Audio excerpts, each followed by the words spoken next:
प्याज को अमृत की उपाधि दी गई। आप लहसुन प्याज खा सकते हैं। लहसुन प्याज की उत्पत्ति कहाँ से हुई वो भी मैं आपको विस्तार से समझा दूं, ताकि लहसुन प्याज का ये खटका आपका बार बार का समाप्त हो जाए। ये है क्या, वो अमृत है क्या प्याज लहसुन? यार बिना इसके कितना सुंदर सुंदर भोग बनता है वृंदावन में सब ठाकुरों को। लहसुन का बहुत ही देखो, औषधि में संखिया का भी प्रयोग है, खाओगे मर जाओगे। अगर राधे राधे प्रिय भक्तों, स्वागत है आपका आज के इस वीडियो में। आज के इस वीडियो में हम महाराज जी द्वारा जानेंगे कि भक्ति पूजा पाठ करने वालों को प्याज लहसुन खाने से क्या होता है। प्याज लहसुन खाना चाहिए या नहीं खाना चाहिए, प्याज लहसुन खाने से भक्ति पर क्या असर पड़ेगा। प्रिय भक्तों, इन सभी प्रश्नों के उत्तर जानेंगे आज के इस वीडियो में। तो प्रिय भक्तों, बने रहिएगा वीडियो के अंत तक। चलिए देखते हैं यह वीडियो। माला धारण करने के बाद लहसुन प्याज खा सकते हैं। कोशिश करें कि ना खाएं, पर खा रहे हैं तो कोई अपराध भी नहीं है। लहसुन प्याज खाना कोई बुरी बात नहीं है। हाँ, तामसी होता है, इसीलिए लोग लहसुन प्याज को इग्नोर करते हैं। जैसे हमारे यहाँ मतलब यहाँ गौरी गोपाल अन्न क्षेत्र चलता है ना, 3 से 4 हजार लोगों का भोजन यहाँ रोज बनता है, परंतु किसी भी दिन किसी भी प्रकार से लहसुन प्याज का उपयोग यहाँ के भोजन में नहीं किया जाता। क्यों? क्योंकि लहसुन प्याज तामसी होता है। वैसे तो आयुर्वेद में लहसुन को अमृत की उपाधि दी गई है, प्याज को अमृत की उपाधि दी गई। आप लहसुन प्याज खा सकते हैं, पर दवाई के तौर पर, है ना, दवाई के तौर पर। जैसे मैं अपनी बात बताऊं, जब बहुत गर्मी पड़ती है ना, जैसे मार्च खत्म होता है और अप्रैल शुरू होता है, तो मार्च अप्रैल के बीच में ना बहुत गर्मी की शुरुआत होती है। उस समय हमारी दादी, बड़ी माँ, नानी ये कहा करती है कि जेब में प्याज रख लो, थोड़ी सी प्याज जेब में रख लो तो लू नहीं लगती। ऐसा बड़ी माँ कहती है, माताएं कहती हैं कि बेटा प्याज जेब में रख लो, लू नहीं लगेगी। मतलब प्याज की तासीर इतनी ठंडी होती है कि आप गर्मी में, जैसे मजदूर वर्ग है, मजदूर वर्ग को तो प्याज खाना ही चाहिए, क्योंकि उन्हें दिन में काम करना पड़ता है धूप में। तो जो व्यक्ति धूप में काम कर रहा है वो प्याज खाए, पर स्वाद के तौर पर ना खाए, इस भाव से खाए कि मैं दवाई के तौर पे खा रहा हूं, ताकि लू की दवाई है ये लू की दवाई है। कोई पंडित भी है, मैं बताऊं सबकी, यदि कोई साधु भी है, पंडित भी है, कभी लहसुन प्याज नहीं खाता, परंतु कहा जाए, वैद्य जी कहें कि भाई आपको लू लग गई है, जरा सी प्याज नमक के साथ कच्ची वाली खा लो, तो खा लेने में क्या बुराई है, दवाई है वो। प्याज अमृत है, दवाई के तौर पर उपयोग करना चाहिए सबको, पर स्वाद के तौर पर ज्यादा नहीं। अति सर्वत्र वर्जयेत्, ज्यादा खाएंगे तो वो तामसी है, दुर्गंध रहती है प्याज में, है ना, और भगवान को भोग इसलिए नहीं लगती। लहसुन प्याज की उत्पत्ति कहाँ से हुई वो भी मैं आपको विस्तार से समझा दूं, ताकि लहसुन प्याज का यह खटका आपका बार बार का समाप्त हो जाए। ये जो लहसुन प्याज की उत्पत्ति है, जब समुद्र मंथन हुआ और उसमें अमृत निकला, तो अमृत को देवताओं ने पिया। मोहिनी भगवान बांट रहे थे, नारायण मोहिनी बनकर बांट रहे थे अमृत। एक राक्षस ने अमृत को पी लिया धोखे से, नाम था राहु। वो देवताओं का रूप बनाया और अमृत को देवताओं के बीच में खड़ा होकर पी लिया। अब जब भगवान को पता चला कि इसने अमृत पिया, तो तुरंत उसने अमृत पिया था कि कुछ बूंद अंदर गई, कुछ 2 बूंद उसके मुंह पे थी, और भगवान ने सुदर्शन से उसका सिर काट दिया। तो उसके गले से होती हुई वो बूंद जो पेट में जाने वाली थी, चूंकि गला कट जाने से पेट में इतनी स्पीड से भगवान ने सिर काट दिया कि पेट में ना जाकर वो अमृत की 2 बूंद जमीन पर गिर गई। अमृत की बूंद जमीन पर गिरने से 1 बूंद लहसुन हो गई, 1 बूंद से प्याज हो गई। एक्चुअली आयुर्वेद में इन्हें अमृत कहा गया है, दोनों को, लहसुन और प्याज को। परंतु चूंकि एक राक्षस के गले से गुजरी है तो ये जूठी है, इसीलिए ये भगवान को भोग नहीं लगती, क्योंकि ये एक राक्षस के गले की जूठन है। अमृत भले अमृत है वो, पर है तो राक्षस का जूठन, इसीलिए वो भगवान को भोग नहीं लगती। हाँ, पर अमृत है तो आप और हम दवाई के तौर पर ग्रहण कर सकते हैं, बुराई बिल्कुल नहीं है। आप तुलसी की माला पहने हैं तो भी लहसुन प्याज दवाई के तौर पर ग्रहण, बहुत सर्दी लग रही है तो आप एक काम करिए, जरा सा लहसुन भूंजिए आग में और भूंज करके बच्चों को खिला दीजिए। आप भी जरा लहसुन की 4-6 कली भूंज करके खा लीजिए। सर्दियों में शरीर गर्म रहता है, उससे सर्दी नहीं लगती, जल्दी बीमार नहीं पड़ता आदमी। बच्चों को तो लहसुन सरसों के तेल में भूंज करके और देते हैं, है ना। सर्दियों में तो बच्चों को लहसुन की माला बना के मम्मी पहना देती है।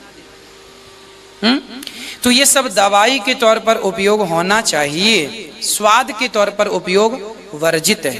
तो आगे जो चाहत है वो पूरी हो जाएगी। अगर 100% में 10% भी मन काबू में आ गया है तो बहुत बड़ा आपने युद्ध हासिल कर लिया, विजय प्राप्त कर ली, क्योंकि अनंत जन्मों से सदैव मुझे हराता रहा है। आज वो 10% हमारे कब्जे में आ गया है। 10% भजन में लगने लगा ना, बहुत बड़ी बात कर ली। धीरे धीरे परसेंट बढ़ाते चले जाइए। और ये इतना प्यारा मन है कि इसे जो पकड़ा दो पकड़ लेता है। जैसे अभी हमने विषय पकड़ाए संसार के, तो पकड़े ना, गंदे से गंदी बातें पकड़े। अब हम भजन पकड़ाएंगे तो पकड़ रहा है ना। जैसे आपने 10 मिनट भजन शुरू किया, अब उस 10 मिनट में कोई आपसे आकर बात करना चाहे तो आपको बुरा लगेगा। यार 10 मिनट तो भजन करता हूं, कम से कम चैन से 10 मिनट भजन, मतलब मन 10 मिनट के लिए राजी हो गया। तो हम धीरे धीरे उसको समय से बढ़ाते राजी करते चले जाए। धीरे धीरे अंदर ही अंदर नाम जप कर रहे हैं, बाहर से शरीर से कर्म कर रहे हैं, बहुत बढ़िया भजन हो जाएगा। स्थिति में रहते हुए आहार में, जैसे घर में लहसुन प्याज वगैरह खाते हैं तो फिर नहीं, लहसुन प्याज और तमोगुण की वृत्ति करने वाला, इसमें मंत्राकार वृत्ति, तो के कारण अगर घर में बोले तो पत्नी है, फिर वो कहती है हम भी नहीं खाए क्या तुम्हारे चक्कर में। तो वो अमरवती है क्या, वो अमृत है क्या प्याज लहसुन? यार बिना इसके कितना सुंदर सुंदर भोग बनता है। वृंदावन में सब ठाकुरों को 56 भोग लगते हैं। प्याज लहसुन केवल तमोगुण के कारण त्याज्य है। अच्छा, दुर्गंध नहीं आती? आती ना दुर्गंध। मतलब एक आदमी अगर प्याज लहसुन खा के ऐसे बात करे तो सामने से दुर्गंध आती है। कौन सा स्वाद है यार प्याज लहसुन? पता नहीं लोग कैसे प्याज लहसुन को इतना पसंद करते। तमोगुणी चीज है, उसमें कोई लाभ थोड़ी है, कोई लाभ नहीं है। आयुर्वेद में लहसुन का बहुत ही, देखो औषधि में संखिया का भी प्रयोग है, खाओगे मर जाओगे। अगर आयुर्वेद शोध करके वैद्य देता है तो वो हमारे लिए औषधि है। देखो बहुत सी औषधियां दूषित पदार्थों से बनती है, लेकिन दूषित पदार्थ नहीं है, उसे हम औषधि बोलते हैं। हम औषधि पा रहे हैं, अच्छा औषधि के रूप में। तो औषधि के रूप में जैसे किसी का गठिया बात है, गठिया रोग है, तो लहसुन बड़ा काम करता है। आप उसको कैप्सूल की तरह ले जाओ, हमने देखा है। लेकिन चटनी और सब्जी और भोजन में नहीं डाल सकते। औषधि के रूप में वो बात अलग है। जब औषधि का नाम आता है तो औषधियों में क्या नहीं पड़ता, आप हमें क्या क्या नहीं पड़ता। अगर उसकी बनाने की पद्धतियां देखो तो तुम्हें घृणा हो जाएगी। तो संख्या जहर है ना, हाँ, दमा आदि बीमारियों में आयुर्वेद में शोध करके उसे दिया जाता है। सांप काटे तो जहर का इंजेक्शन लगाया जाता है, नहीं लगाया जाता। तो अब औषधि और ऐसे प्रयोग भी हैं। देखो विश्व ब्रह्मांड में 3 बातें हैं, सतोगुण, रजोगुण, तमोगुण। अब हमको भजन करने के लिए सात्विक वृत्ति चाहिए, निर्मल मति चाहिए, तो हमको रजोगुणी या तमोगुणी आहार त्यागना पड़ेगा, बस बात इतनी है। अच्छा, वही जगह आलू होती है, वही जगह प्याज होता है, वही जगह मतलब गाजर होती है, वही जगह लहसुन होता है। खेती में अपने लोग किसान के तो सब देखा है, ये खेत है आलू का, ये खेत है प्याज लहसुन का, ऐसे खूब खेती होती है, बिल्कुल पवित्र भूमि में होती है। लेकिन वो तमोगुणी है, बस इस बात, वो केवल इसलिए कि तमोगुण पैदा होता है हमारे भजन में विरोधी, इसलिए उसे नहीं पाया जाता। तो अब लहसुन प्याज के बिना भी बढ़िया यार जीवन जिया जा सकता है, पूरी जिंदगी हो गई। तो अब ये कि जवान को जैसा आप स्वाद दे, तो भाई देखो स्वाद अगर पकड़ लिया प्याज लहसुन का तो फिर कैसे बनेगा। बहुत से लोग ऐसे हैं जो भ्रम में फंस करके अपने जीवन को नष्ट कर रहे हैं। अरे हम कह रहे पनीर खाओ, प्रोटीन आए, गाय पालो, उसकी सेवा करो, थोड़ा दूध बछड़े को पिलाओ, थोड़े दूध का तुम प्रयोग करो, देखो अपने आप स्वस्थ हो जाओगे। अब सेवा करनी नहीं हो, ऐसे कह दो कि अंडे से प्रोटीन, कौन प्रोटीन वाला कितनी दिन बलवान बना रहेगा। शरीर तो नाशवान है, अपराध तो बन ही रहा है, जीव तो उसमें है ही है, चैतन्य तो है ही है। अब देखो छोटे छोटे नहीं निकलते चूजा उसके, तो जीव नहीं उसमें। हाँ, तो क्या मूली में जीव नहीं है, क्या गाजर में जीव नहीं, क्या आलू में जीव नहीं, उखाड़ के फेंक तो सूख जाएगा। जो जिसके लिए निर्धारित कर दिया गया, हम मनुष्य हैं, हमारे लिए निर्धारित किया गया सब्जी फल फ्रूट अन्न विविध प्रकार के। राक्षसों के लिए वो राक्षसी भोजन है, हिंसक पशुओं के लिए वो भोजन, अपने लिए नहीं। तो अपने जब भगवत मार्ग में चल रहे हैं तो अपने को बचना चाहिए, समझाना चाहिए, पत्नी को समझाना चाहिए, और ना समझे तो फिर जहां तक हो अगर नियमावली ले लो कि आप बनाओ सब्जी खाओ, हम सब्जी नहीं पाएंगे, हम नमक रोटी खाएंगे, भगवान का भजन करना, हम नमक रोटी खा के पूरी मेहनत, अभी सब ठीक हो जाएंगे। नहीं, हम नहीं पा सकते।